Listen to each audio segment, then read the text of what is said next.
오늘 이야기 드릴 내용은 한의학에 관한 콘텐츠예요. 그러면 이제 이런 얘기가 나오죠. 아니 무슨 의사가 무슨 한의학에 대해서 이야기를 하는 거야? 아니면 제 의사랑 한의사랑 뭐 싸움 붙이는 거야? 아니면 제 어그로 잘 끈다, 조회수 올리려고 뭐 이상한 얘기한다 라고 기대를 해서 클릭을 하시는 분들도 있을 거고, 네, 그렇지만 그거는 아니고요. 사실 피부 트러블이 있을 때 피부과도 찾지만 한의원도 굉장히 많이 찾으세요. 그게 왜 그러냐면 왠지 한의원에 가게 될 경우에는 피부의 근본적인 원인을 찾아서, 피부과 가면 그냥 약만 주고 땡, 그냥 그러고 나서 일주일 있다가 볼게요, 그냥 그렇게 이야기를 하는 경우들이 많기 때문에 제대로 설명도 제대로 못 듣는 것 같고, 그래서 근본적인 원인을 찾아볼까, 또는 체질을 개선시켜야 피부 트러블이 좋아지나, 이런 생각으로 한의원을 찾으시는 분들이 많아요. 그래서 저도 한의학을 굉장히 관심 있어 했었고, 아버지의 영향으로 한의대를 가려고 했지만 의대로 간 케이스거든요. 내적 친밀감이 좀 있어요. 그래서 한의학에서 이야기하는 뭐 여러 가지 사상의학이라고 있잖아요. 태양인, 태음인, 소양인, 토음인. 그래서 이런 네 가지로 체질을 구분을 해서 그거에 따라서 맞춤, 처방 해드리는데, 이게 정말 의학적으로도 이게 말이 되는지에 대해서 제가 오늘 설명을 드려보도록 할게요. 태양인, 열이 많아 피부가 건조하다. 그래서 폐대간소한 체질이다.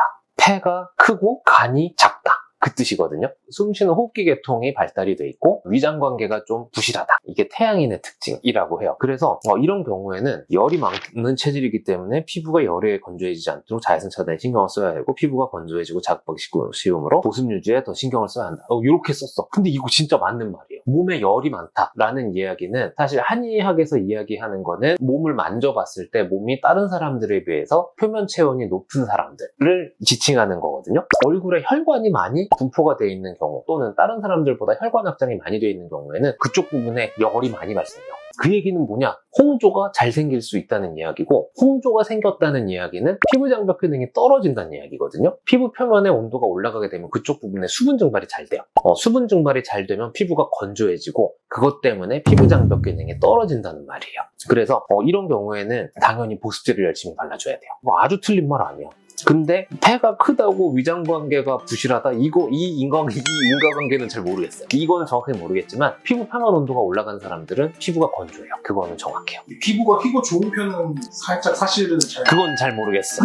피부에 열이 많으면 빨간 경우들이 많거든요. 이게 어떤 건 맞고 어떤 거는 제가 잘 모르는 부분이 많기 때문에 맞는 부분에 대해서는 제가 설명을 드려볼게요. 자, 그리고 두 번째, 모공이 발달해 여드름이 잘 생기는, 그래? 태음인이 그래? 간대 배소라. 간은 큰데 호흡기가 좀 약하다. 피부가 검고 두껍다. 지성 피부가 많고 모공이 발달하고 땀 피지 배출이 많다. 그렇구나. 야, 이건 나도 잘 모르겠다.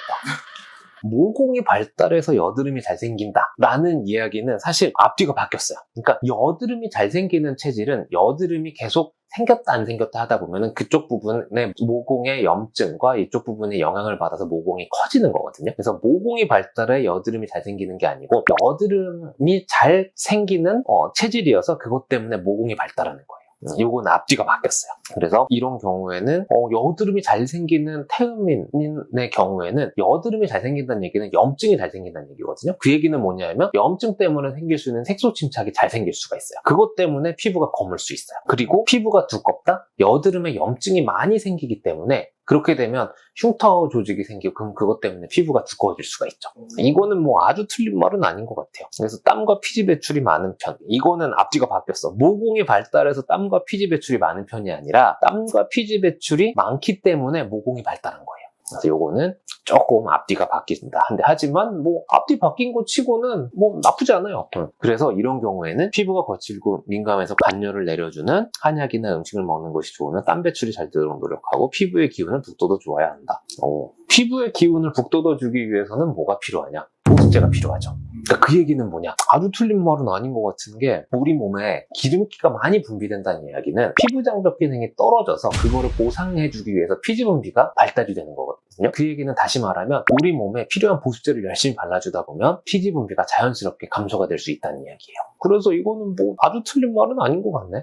그래서 피부의 기운을 북돋워주기 위한 방법은 보습제 발라주면 되죠. 근데 피부의 기운을 북돋워주기 위해서 한약을 먹는다? 모르겠어요. 피부 장벽 기능을 높여주는 한약이 있으면 야, 그럼 나도 먹어보고 싶다. 야. 다음 거. 스트레스로 얼굴이 열이 오르는 소양인, 비대신소한 체질이라. 비장이 크고 신장이 작다. 얼굴이 희고 박지만 여드름이 잘 생기고 체질 쪽에 열이 많아 스트레스를 받으면 더 얼굴 쪽으로 열이 올라오므로 여드름이 발생한다. 지금 이거 보다 보니까 피부가 희고 밝은데 피부 표면 온도가 높으면 얼굴이 빨개질 텐데 이건 정확하게 잘 모르겠다.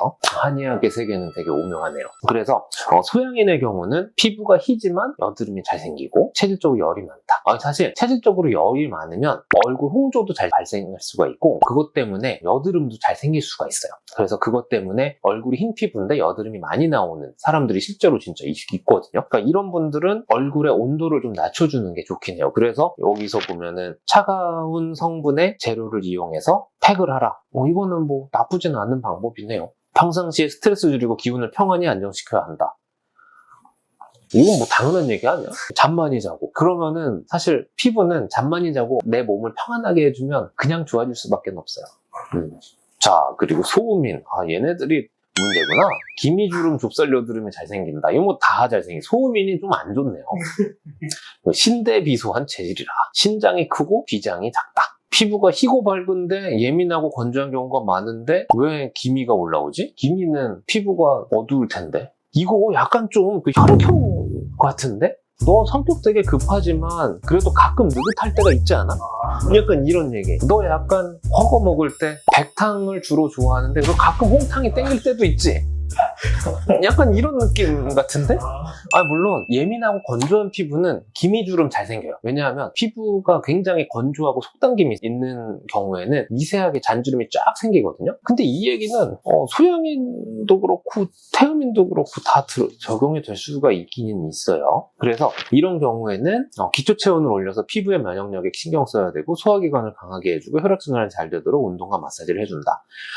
그쵸. 에너지가 약간 좀 예민하고 피부가 창백한 사람들은 피부 표면에 온도가 높지 않은 경우들이 많아요. 그런 경우에는 홍조는 없어요. 대신에 피부가 건조하고 햇빛을 많이 받으면 그것 때문에 색소가 쫙 올라올 수가 있죠.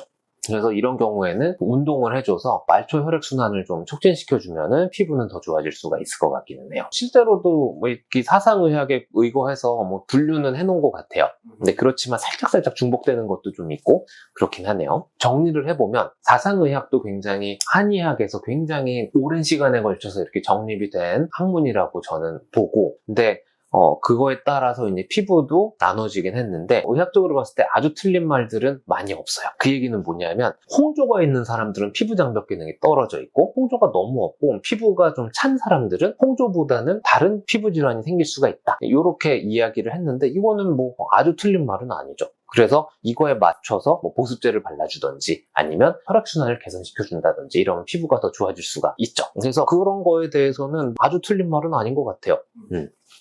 얼른 가서 보약 먹어야 되나? 네, 그래서 오늘은 한의학, 사상의학에 의거한 피부 분류를 토대로 어떤 차이가 있는지 그리고 어떻게 관리를 해야 되는지에 대해서 제가 설명을 드렸어요. 근데 그렇지만 제가 한의학의 조예가 그렇게 깊지 않다 보니까 의학적인 지식에 맞춰서 이 사상의학이 얼마나 맞는지 그리고 어느 정도 공통점이 있는지에 대해서 그냥 설명을 드렸고 더 궁금하거나 더 하시고 싶은 이야기 있으시면 댓글 달아주시면 제가 시간이 허락하는 한 설명을 드려보도록 할게요. 그래서 오늘 준비한 건 여기까지고요. 경청해주셔서 감사합니다.